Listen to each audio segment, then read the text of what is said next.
Hello! So, ayan, off ko na naman today. And, meron akong natanggap na, mail from my employer. Kung saan ako nag-work. Bayan ng palay ko. So, binadala nila ako ng birthday card. I know it's late, pero appreciated.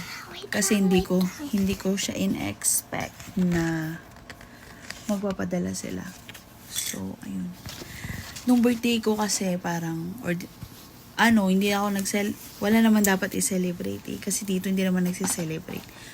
So, bumili na ako ng slice ng cake and nag-mass lang ako online. Umattend ng mass online. And ayun, nag-pray, nag-wish, ayun. Ganun lang ang buhay dito. Unlike sa Pilipinas, diba? Alright.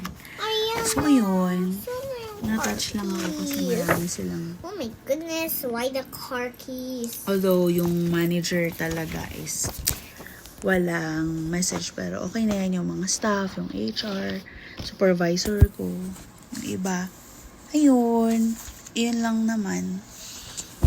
Tapos na maglaba, maglinis. Ayan si Amber. Pinapatulog ko na siya kasi it's already 9 p.m. here and may pa siya, pasok tomorrow. Nag-play pa ako again. Ayun. So, ayun lang muna for today's video. Love you. Have a good day. Have a good day.